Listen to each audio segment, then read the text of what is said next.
In February 1943, 700 Jewish men faced deportation from Berlin, and a group of Aryan housewives forced the Gestapo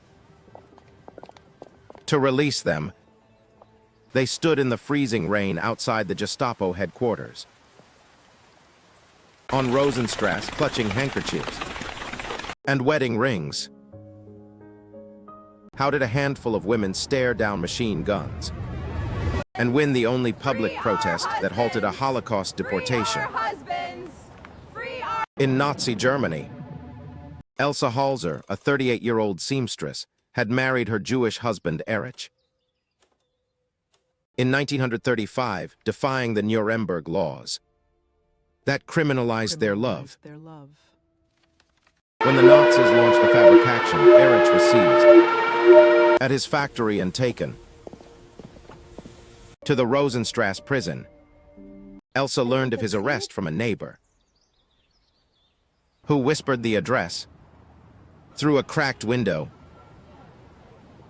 She joined dozens of other wives who had gathered instinctively, their faces pale against the gray Berlin sky. The women formed a silent line, each holding a piece of fabric that bore a husband's name. SS officers watched from the balcony, machine guns leveled at the crowd, their breath visible. In the cold, a loudspeaker crackled, ordering the women to disperse or be shot. Elsa stepped forward, her voice steady, and shouted that they would not leave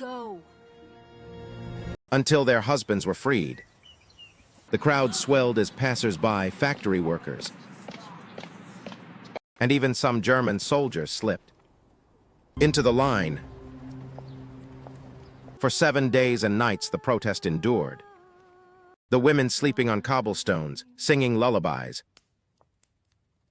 to keep fear at bay.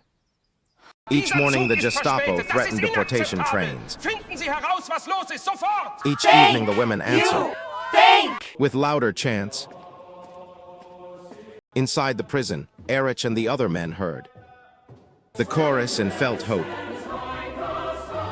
pierce the concrete walls. On the 7th night, a high-ranking Nazi official arrived. His coat collar turned up against the wind. He ordered the release of all 700 prisoners, fearing the protest would spark wider unrest. The gates groaned open and the men emerged, gaunt but alive, into the arms of wives who had refused to surrender. Elsa embraced Erich, tears freezing on her cheeks, while the crowd erupted in a roar that echoed through the Brandenburg Gate. The Rosenstrasse protest remains the sole successful public demonstration against the Holocaust in Nazi Germany. Historians estimate that without those women, every one of the 700 men would have been murdered in Auschwitz. Elsa lived quietly after the war, never seeking medals. Her only testimony, a faded photograph of the crowd. If this story moved you, hit like, subscribe, and tell us in the comments which erased voice you want heard next, because every name matters. History remembers the guns, but it forgets the women who refuse to look away.